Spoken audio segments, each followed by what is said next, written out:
আজ আমার বিয়ের রাত। বাড়ির সবাই অনেকক্ষণ আগে ঘুমিয়ে পড়েছে, কিন্তু আমার ঘরে এখনো আলো জ্বলছে।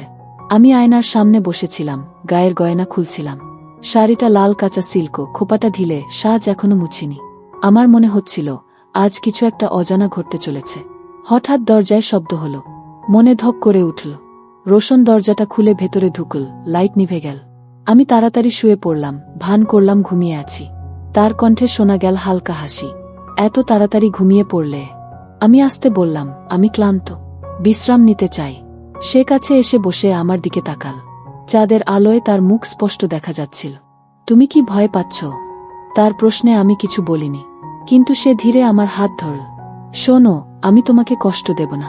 আজ শুধু তোমার পাশে থাকতে চাই, তোমার ভয়টা দূর করে দিতে চাই। আমার চোখে জল চলে এলো, কারণ সত্যি বলতে আমি খুব ভিজছিলাম। সে চুপচাপ আমার হাত শক্ত করে ধরল, যেন বলছে, ভালোবাসার সময় নিয়ে আসবে, তাড়াহুড়া নয়। জানালা দিয়ে ঠান্ডা বাতাস ঢুকছিল, পর্দা দুলছিল। আর আমি বুঝতে পারছিলাম ভয়টা ধীরে ধীরে মিলিয়ে যাচ্ছে, তার জায়গা নিচ্ছে এক অদ্ভুত শান্তি। আমি ভেবেছিলাম কথা এখানেই শেষ হবে, কিন্তু রোশন উঠে গেল জানালার কাছে, চাঁদের আলোতে দাঁড়িয়ে আমার দিকে তাকিয়ে রইল। তার চোখে এক অদ্ভুত শান্তি, কিন্তু সেই শান্তির ভেতরে যেন লুকিয়ে আছে তীব্র আকর্ষণ। সে আস্তে বলল, তুমি কি জানো আমি এই দিনের জন্য কত অপেক্ষা করেছি? আমার গলা শুকিয়ে গেল। আমি চুপ করে রইলাম, কিন্তু ভেতরে ভেতরে হৃৎপিণ্ডটা জোরে ধুকপুক করছিল। সে ধীরে ধীরে এগিয়ে এল, আমার পাশে বসল। আমি একটু সরে যেতে চাইলাম, কিন্তু সে আমার চাদরটা আলতো করে ঠিক করে দিল, যেন আমাকে আড়াল করছে, উল্টো কাছে টানছে না। এই আচরণে আমার ভয়টা কিছুটা কেটে গেল, কিন্তু বুকের ভেতরে অজানা কাঁপুনি রয়ে গেল। তুমি যদি চাও আমরা শুধু কথা বলি আজ। তার গলায় এক ধরনের মায়া মিশেছিল। আমি অজান্তেই মাথা নেড়ে হ্যাঁ বললাম। তারপর আমরা জানালার ধারে বসে অনেক কথা বললাম, শৈশব, স্বপ্ন, ভবিষ্যৎ নিয়ে। হঠাৎ এক মুহূর্তে যখন আমি হেসে ফেলেছিলাম, সে আমার দিকে এমনভাবে তাকাল, যেন চোখ দিয়ে কিছু বলতে চাইছে। আমার হাসি থেমে গেল, নিঃশ্বাসও যেন থমকে গেল। সে ধীরে হাত বাড়িয়ে আমার কপালের একগুচ্ছ চুল সরিয়ে দিল। আমার চোখের দিকে তাকিয়ে বলল, তুমি ভয় পেও না। আমি তোমাকে যতটা চেয়েছি, তার থেকেও বেশি আমি তোমাকে সম্মান করি। সেই মুহূর্তে মনে হচ্ছিল আমি যেন একটা অদৃশ্য বাঁধনে বাধা পড়ে যাচ্ছি, যেটা ভয় নয়, কিন্তু অদ্ভুত এক টান। আমি জানতাম না কেন, কিন্তু সেই মুহূর্তে মনে হচ্ছিল রোশনের চোখে আমি যেন আটকে গেছি। সে ধীরে আমার হাতটা নিজের হাতে নিল, তার আঙুলগুলো গরম, আর আমার হাত ঠান্ডা হয়ে গেছে নার্ভাসনেসে। তারপর খুব আস্তে সে আমার দিকে ঝুঁকল। আমি চাদরটা একটু শক্ত করে ধরলাম, কিন্তু সে শুধু আমার কাঁধে মাথা রাখল। চাঁদের আলোয় তার নিঃশ্বাস আমার গলার কাছে এসে লাগছিল। আমার ভেতরে যেন কেমন একটা ঢেউ উঠতে লাগল। সে ফিসফিস করে বলল, তুমি যদি এখনো ভয় পাও, আমি থেমে যাব। আমি উত্তর দিলাম না, শুধু চোখ বন্ধ করলাম। সে আমার কপালে একবার ছুঁয়ে দিল, সেই ছোঁয়া অদ্ভুতভাবে সারা শরীরে ছড়িয়ে পড়ল। মনে হচ্ছিল আমি এক অজানা উষ্ণতার মধ্যে ডুবে যাচ্ছি। তারপর সে আমার চুলের গন্ধ নিল, আলতো করে আঙুল চালাল গলার কাছে। আমার মনে হচ্ছিল সময় যেন থেমে গেছে। ভয় আর থাকল না, শুধু একটা অদ্ভুত কাঁপুনি, যেটা আমি আগে কখনো অনুভব করিনি। আমরা কথা বলা বন্ধ করেছিলাম অনেকক্ষণ আগে। শুধু জানালার বাইরের বাতাস, পর্দার দোল আর আমাদের নীরবতার মধ্যে সেই মুহূর্তটা গা হয়ে উঠছিল। রোশনের হাত তখনও আমার হাতে গরম হয়ে আছে। জানালার বাইরে হালকা বাতাস বইছে, কিন্তু আমার মনে হচ্ছিল ঘরের ভেতরে বাতাস জমে গেছে, নিঃশ্বাস ভারী হয়ে উঠছে দুজনেরই। সে খুব আস্তে আমার দিকে ঝুঁকল, যেন কিছু বলতে চাইছে। আমি চোখ বন্ধ করলাম, তার নিঃশ্বাস আমার মুখে লাগছিল। ঠিক তখনই দরজায় হালকা ঠোকা পড়ল। আমরা দুজনই চমকে উঠলাম। রোশন ধীরে পেছনে সরে গিয়ে আমার দিকে তাকাল। তুমি এখানে থাকো, আমি দেখি। দরজা খুলে বাইরে তাকাতেই করিডোর ফাঁকা। শুধু দূরে বারান্দায় কারো পদশব্দ মিলিয়ে গেল। রোশন ফিরে এসে দরজা লক করল, কিন্তু মুখে অদ্ভুত একটা ভাব, যেন কিছু টের পেয়েছে। আমি কিছু জিজ্ঞেস করার আগেই সে আমার কাছে ফিরে এল, চুপচাপ বসে আমার চুলে হাত বুলিয়ে দিল। হয়তো বাতাসে দরজা নড়েছিল, সে ফিসফিস করে বলল, কিন্তু তার চোখে এখনো সতর্কতা। আমরা আবার নীরব হয়ে গেলাম। আমি অনুভব করছিলাম বাইরে কোনো রহস্য লুকিয়ে আছে, আর ঘরের ভেতরে আমাদের অর্ধেক শেষ হওয়া মুহূর্তটা আবার ধীরে ধীরে গা হয়ে উঠছে। রোশন আমার হাত দুটো নিজের হাতে নিয়ে বলল, এই রাতটা মনে রাখার মতো করে শেষ করব, যাই হোক না কেন। আমার বুকের ভেতর আবার সেই কাঁপুনি ফিরে এল। ভয় আর টানটান উত্তেজনার মাঝামাঝি কোথাও দাঁড়িয়ে আমি বুঝলাম এই রাতের গল্প এখনো শুরু হয়েছে মাত্র। রোশনের কথা শুনে আমি চুপ হয়ে গেলাম, কিন্তু মনে শান্তি আসছিল না। দরজার সেই শব্দ আর করিডোরে মিলিয়ে যাওয়া পদশব্দ, যেন কোথাও থেকে আমাদের দেখছিল কেউ। রোশন আমার মুখের দিকে তাকিয়ে বল, তুমি ভয় পাচ্ছ? আমি আস্তে বললাম, হ্যাঁ, মনে হচ্ছে কেউ ছিল। সে আমার হাত চেপে ধরল। যদি কেউ থেকেও থাকে এই ঘরে ঢুকতে পারবে না, আমি আছি। তার এই আশ্বাসে আমি একটু শান্ত হলাম, কিন্তু ভেতরে ভেতরে কৌতূহল বেড়ে যাচ্ছিল। কে হতে পারে? হঠাৎ জানালার বাইরে হালকা শব্দ হল, যেন পর্দা নরল বাতাস ছাড়া অন্য কিছুতে। রোশন দ্রুত উঠে গিয়ে জানালার ধারে দাঁড়াল, কিন্তু বাইরে কেবল অন্ধকার আর শূন্য বারান্দা। সে আবার ফিরে এসে আমার পাশে বসল, কিন্তু এবার তার চোখে অদ্ভুত এক দ্বিধা। আজ রাতে তোমাকে একা ছাড়ব না, সে ফিসফিস করে বল। আমি কিছু বললাম না, শুধু তার দিকে তাকিয়ে রইলাম। তার হাত যখন আমার চুলে স্পর্শ করল, তখন মনে হচ্ছিল এই রহস্যময় রাতটা হয়তো ভয় নয়, বরং আমাদের আরও কাছে টেনে আনছে। আমরা দুজনেই নীরব হয়ে গেলাম। ঘরের ভেতরে চাঁদের আলো, বাইরে নির্ব অন্ধকার, আর সেই অদ্ভুত অনুভূতি যে হয়তো কেউ আছে ছায়ার আড়ালে লুকিয়ে, আমাদের মুহূর্তের সাক্ষী হয়ে। ঘড়িতে রাত তখন প্রায় 1টা। আমি আর রোশন চুপচাপ বসে আছি, কিন্তু মনে হচ্ছে বাইরে কেউ ঘুরপাক খাচ্ছে। হঠাৎ করেই বারান্দায় ধাতব কিছু পড়ে যাওয়ার শব্দ হলো। টিনের কৌটা গড়িয়ে থেমে গেল। রোশন ফিসফিস করে বলল, তুমি এখানে থাকো, আমি গিয়ে দেখি। আমি তার হাত চেপে ধরে বললাম, না, একা যেও না, আমি তোমার সাথে যাব। আমরা আস্তে আস্তে বারান্দার দিকে এগোলাম। দরজা খুলতেই ঠান্ডা বাতাসের সাথে এক অদ্ভুত গন্ধ নাকে এলো, যেন ভেজা মাটির সাথে ধোয়ার গন্ধ মিশে গেছে। চাঁদের আলোয় দেখতে পেলাম দূরে দেয়ালের পাশে একটি অবয়ব দাঁড়িয়ে। চুল এলোমেলো, গায়ে লম্বা কাপড়, কিন্তু মুখ স্পষ্ট বোঝা যাচ্ছে না। আমি শিউরে উঠলাম। ওই, কে? রোশন জোরে ডাকল। সে অবয়ব কিছু না বলে ধীরে ধীরে পিছিয়ে গেল, তারপর অন্ধকারে মিলিয়ে গেল। আমরা তাড়াহুড়ো করে নেমে গেলাম নিচে, কিন্তু সেখানে গিয়ে আর কাউকে পাওয়া গেল না। রোশন আমার দিকে তাকিয়ে বলল, আমার মনে হচ্ছে এই রাত শুধু ভয় নয়, অন্য কিছুর শুরু। আমি চুপ করে তার দিকে তাকিয়ে রইলাম, কারণ তার চোখে একসাথে ভয়, দ্বিধা আর অদ্ভুত এক আকর্ষণ কাজ করছিল। আমি আর রোশন বারান্দা থেকে ফিরে এসে আবার ঘরে ঢুকলাম। দরজা নিজে থেকে হালকা শব্দ করতে করতে বন্ধ হলো। আমার হৃদস্পন্দন মুহূর্তে বেড়ে গেল। কিছু মনে করো না, আমি আছি, রোশন আমার হাতে হাত দিয়ে বল। আমি তার হাত আরও শক্ত করে ধরে রাখলাম। ঠিক তখনই হঠাৎ ক্লিক, ঘরের অন্য পাশের দরজা ধীরে ধীরে খোলার শব্দ এলো। আমরা দুজনই চমকে উঠলাম। চাঁদের আলোয় দেখা গেল দরজার ফাঁক দিয়ে অচেনা একটা ছায়া ঢুকে আসছে। আমার বুক কেমন যেন আটকে গেল, শরীর কাঁপছে, ভয় আর উত্তেজনার মিশ্রণে। রোশন দ্রুত আমার সামনে এসে দাঁড়াল, এক ধরনের রক্ষাকবচ হয়ে। চুপচাপ থেকো, সে ফিসফিস করল। ছায়ামানুষ ধীরে ধীরে ঘরে প্রবেশ করল, কিন্তু এখনও মুখ ঢাকা। আমি নিজের চোখ আটকে রাখলাম, কিন্তু মনে হচ্ছিল হৃদয় এখনও দৌড়াচ্ছে। রোশন তার হাতে জোর করে আমার হাত ধরে বলল, আমি তোমাকে কোনো কিছুই হতে দেব না।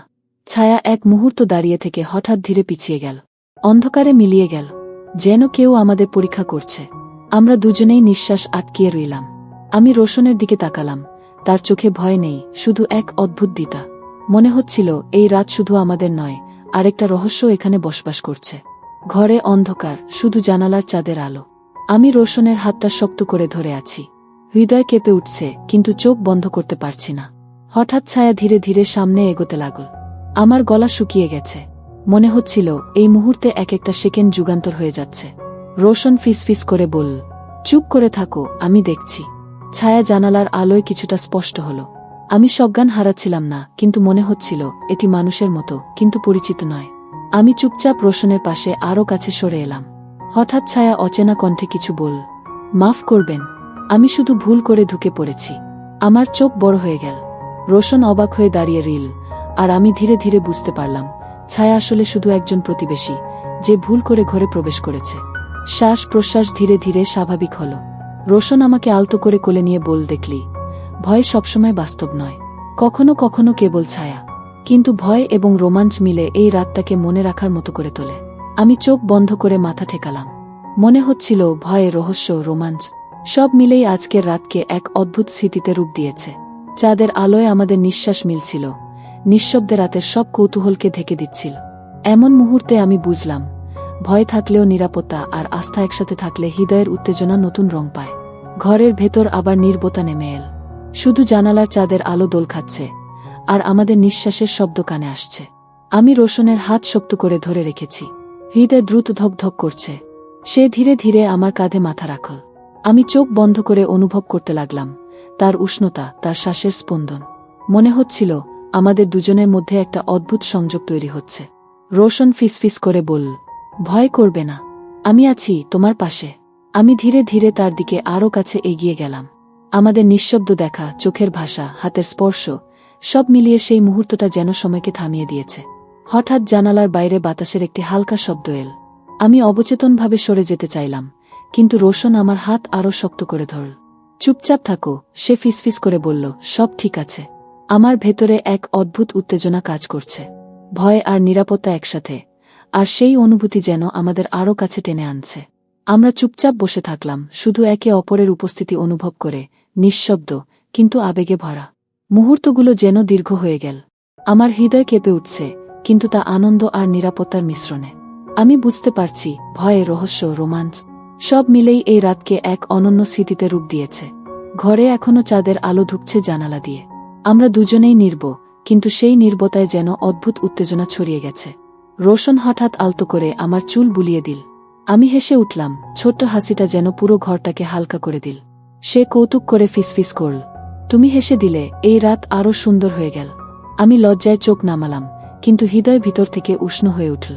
আমরা দুজনেই জানতাম, ভয় আর রহস্য থাকলেও একে অপরের কাছে থাকা এই অনুভূতি সবকিছুকে নিরাপদ করে দিচ্ছে।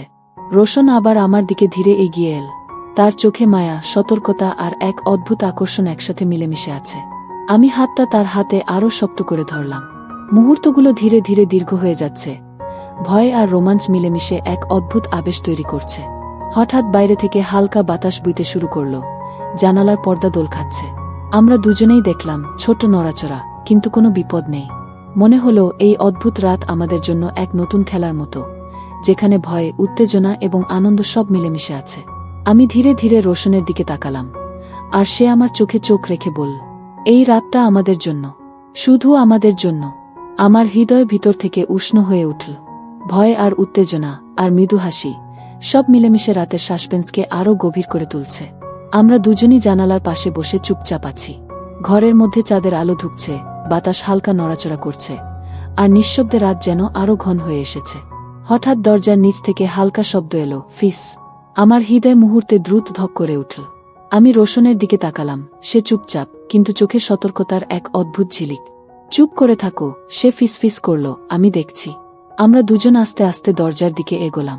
চাঁদের আলোয় দেখা গেল দরজার কাছে একটি ছোট্ট ছায়া আছে। আমি হঠাৎ বুক কাঁপতে লাগল, কিন্তু রোশনের হাত আমাকে ধরে রাখল, একই সঙ্গে মানসিক নিরাপত্তা দিল। ছায়া ধীরে ধীরে এগোল। হঠাৎ সে হেসে বলল, আমি কেবল ভুলে দরজা খোলা রেখেছিলাম, আপনাদের ডিস্টার্বও করতে চাইনি। আমার চোখ বড় হয়ে গেল।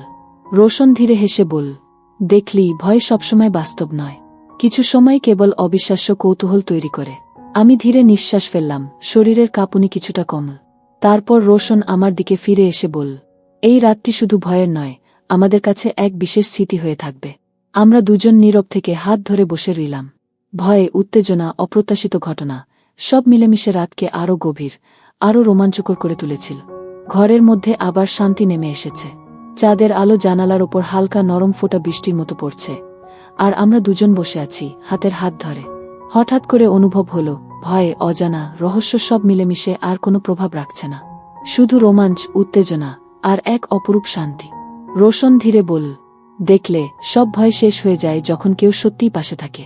আমি তার দিকে তাকালাম, চোখে অব্যক্ত কৃতজ্ঞতা আর মুখে নীরব হাসি। আমাদের নিঃশ্বাস মিলেমিশে শান্ত হয়ে এল। সারা রাতের টানটান উত্তেজনা আর রহস্যের ছোঁয়া যেন এখন শুধু স্মৃতিতে রূপ নিয়েছে। আমি কপালে তার হাত অনুভব করলাম, আর মনে হলো, এ রাত আমাদের জন্য শুধু ভয় নয়, বরং এক নতুন অধ্যায়, এক অদ্ভুত বন্ধন আর আন্তরিক সংযোগের শুরু। বাইরে রাত গভীর, আর ঘরের ভেতরে আমরা দুজন চুপচাপ বসে আছি। চাঁদের আলো, নীরবতা আর এক অপরূপ নিরাপত্তা সব মিলেমিশে রাতের গল্পকে শেষ করল। আমি জানি, এই রাতের স্মৃতি, এই টান, এই অনুভূতি সবসময় মনে থাকবে। ভয় ও রহস্যের মাঝে প্রেম, আস্থা এবং রোমাঞ্চ মিলিয়ে আমাদের রাতকে এক চিরস্থায়ী অভিজ্ঞতায় পরিণত করেছে।